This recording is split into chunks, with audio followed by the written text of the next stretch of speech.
आगे देखते हैं वास्तविक संख्या, जो कि एक चैप्टर ही है जिसके बारे में हम लोग यहाँ पढ़ेंगे। वास्तविक संख्या।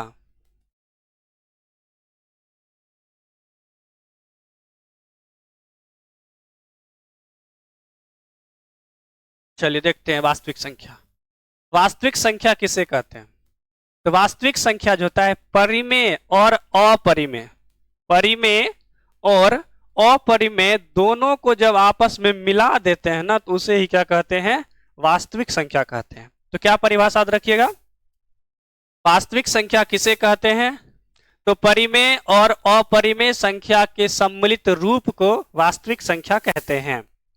परिमेय और अपरिमेय, परिमेय और अपरिमेय संख्या के मिश्रण या फिर सम्मिलित रूप, मिश्रण को वास्तविक संख्या कहते हैं। वास्तविक संख्या कहते हैं। जैसे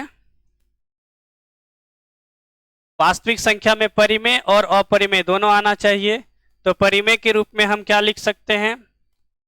2/3, 5/7, 9/11, ये सारे के सारे परिमेय संख्या हो गया। अपरिमेय में लिख सकते हैं √3, √2, √7, √5 डैश डैश डैश। ये सारी की सारी संख्याएं क्या हुई? तो वास्तविक संख्या। तो वास्तविक संख्या किसे कहते हैं? तो क्या बोलिएगा? परिमेय और अपरिमेय संख्याओं के मिश्रण को वास्तविक संख्या कहते हैं। फिर से बोलेंगे, परिमेय और अपरिमेय संख्याओं के मिश्रण को वास्तविक संख्या कहते हैं। ठीक है, तो वास्तविक संख्या हो गया। आगे देखते हैं अभाज्य संख्या। अ मतलब नहीं, भाज्य मतलब भाग लगना, जो भाग नहीं लगी। किससे नहीं लगे? तो सीखिएगा, एक और स्वयं को छोड़कर, एक और स्वयं को छोड़कर, एक और स्वयं, एक और स्वयं को छोड़ के अगर वह संख्या किसी भी अन्य संख्या से पूरा पूरा भाग नहीं लगे तो हम उसे क्या बोलेंगे? अभाज्य संख्या। जैसे समझ लेते हैं एक दो संख्या लेके।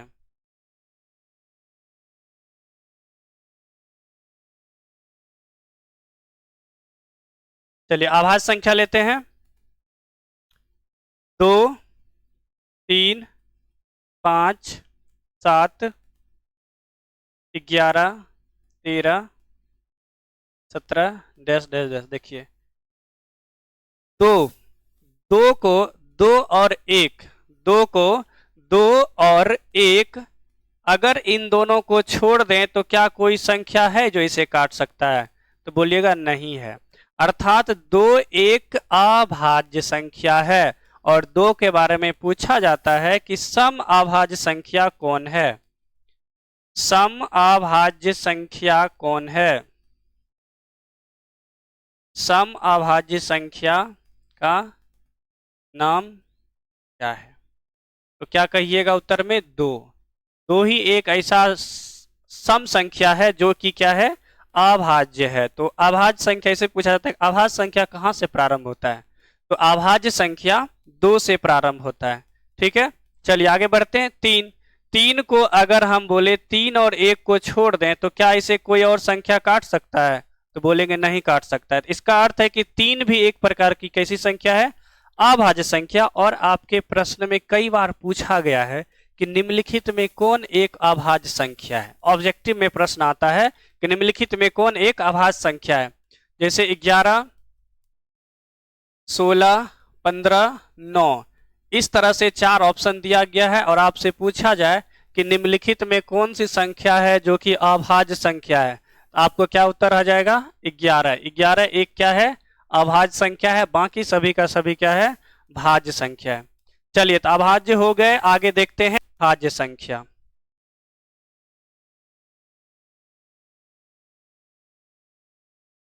भाज्य संख्या किसे कहते हैं? तो याद रखिएगा, भाज्य संख्या में वे संख्या जिसे एक और स्वयं को छोड़ के कोई भी संख्या काट दे, एक और स्वयं को छोड़ के कोई भी संख्या काट दे, उसे भाज्य संख्या कहते हैं। तो भाज्य संख्या कहां से प्रारंभ होता है? तो भाज्य संख्या 4 से प्रारंभ होता है। ध्यान दीजिएगा, उससे पहले 1 2 3, ये तीनों का तीनों संख्या ऐसा है जो कि इसको छोड़ के कोई और इसे काट नहीं सकता है, इसलिए ये यहां से भाज्य नहीं होंगे। ठीक है, तो 4 से प्रारंभ होता है क्या? भाज्य संख्या। जिसे 4 को और 1 को हटा दें तो भी इसे 2 क्या करता है? पूरा पूरा काट देता है। तो क्या बोलिएगा? भाज्य संख्या वह संख्या होती है जिसे एक और स्वयं को छोड़ के कोई भी अन्य संख्या काट दे। ठीक है, ये हो गई भाज्य संख्या।